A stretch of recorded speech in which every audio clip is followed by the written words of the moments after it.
Varginha, a ufologia brasileira desenvolvia atividades normais. Por acaso, o Brasil tem uma incidência enorme de objetos voadores não identificados. Então, a ufologia brasileira trabalhava normalmente. Mas, a partir do caso Varginha, a ufologia brasileira se uniu. O Brasil é muito grande. Pesquisadores do Brasil inteiro vieram dar o apoio. Tiveram a oportunidade de ouvir de mim os elementos principais dessa pesquisa, conhecer as testemunhas principais e puderam, sem dúvida alguma, identificar que realmente criaturas não pertencentes ao nosso meio ambiente, portanto extraterrestres, foram capturadas no sul de Minas. Isso uniu a ufologia brasileira. Estamos todos em busca da verdade.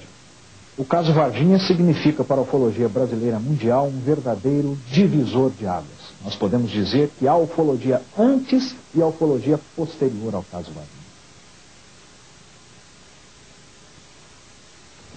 Stanton Friedman foi o primeiro cientista não militar a investigar o caso Roswell e levá-lo ao conhecimento público.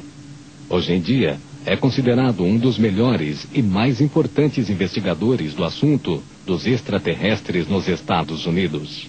É um caso muito impressionante, embora o caso do Roswell brasileiro eu não conheça. Uma coisa que está faltando é o testemunho de um militar de alto escalão. Antes disso, não irão avançar no assunto. Roswell é o caso número 1 do mundo. Por quê?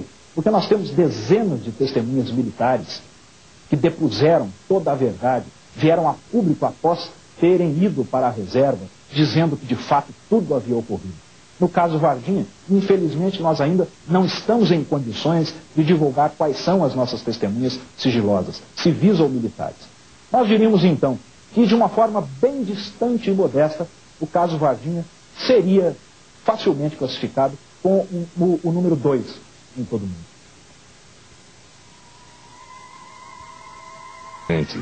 O caso Varginha, hoje, após 4 anos de intensas pesquisas, eu não tenho mais a menor sombra de dúvida de que se iniciou há cerca de uma semana antes dos principais acontecimentos.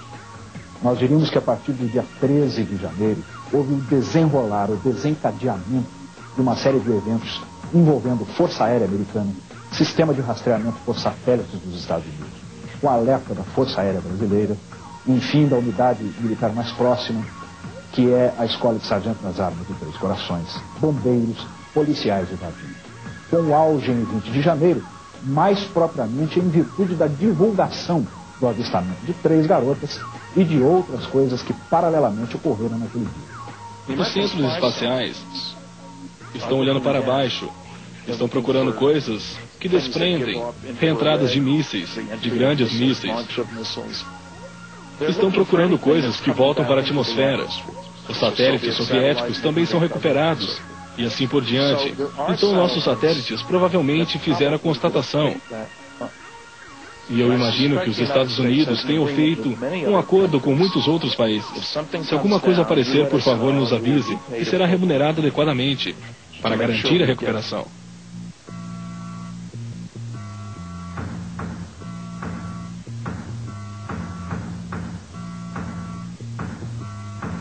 O governo brasileiro foi avisado de uma excessiva movimentação de objetos voadores não identificados nos céus do sul de Minas, com epicentro na região de Varginha, através de um alerta dado pelo sistema de rastreamento por satélites americano, provavelmente com a captação das centrais do NORAD no México.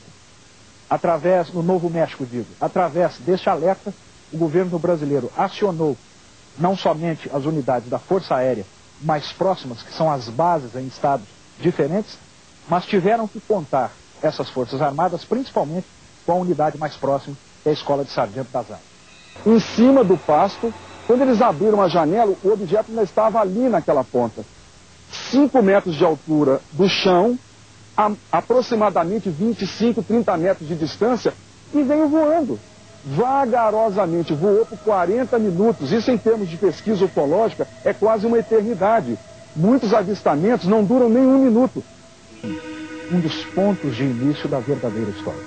Ao que tudo indica, dias antes, o casal que aqui reside, o senhor Eurico e dona Oralina, devem ter observado um dos objetos que provavelmente transportava as criaturas capturadas. Nós dizemos provavelmente porque não temos ainda dados suficientes para atrelarmos as criaturas capturadas a algum objeto voador não identificado. Mas o que mais nos chama a atenção do depoimento do casal é que eles avistaram um objeto visivelmente avariado. Um objeto tipo de um charuto, coberto por uma fumaça clara.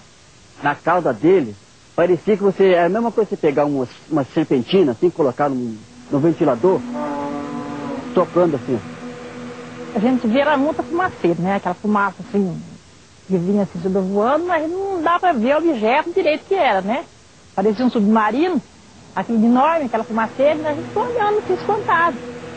Esse objeto, então, vem voando vagarosamente, soltando muita fumaça, o gado todo correu e eles ficaram lá na janela, como se tivesse assistido a um filme, por 40 minutos observando o objeto voar vagarosamente o campo todo na frente da casa deles, até sumir lá em cima na montanha, rumo a Varginha.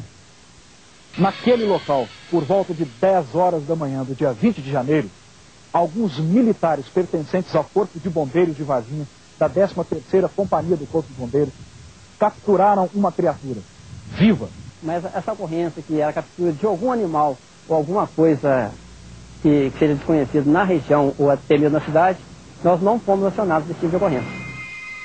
Não a conhecemos, certo? A pessoa que, segundo informações, que teria visto a tal criatura no local, nós nunca tivemos contatos pessoais com essas pessoas, seria as 3 meninas, né? Ou 2 meninas e a mãe, certo? Eu diria aos senhores que o capitão Alvarenga está faltando com a verdade. Ele é um profissional, está instruído pelos militares da Escola de Sargento das Armas a não falar a verdade.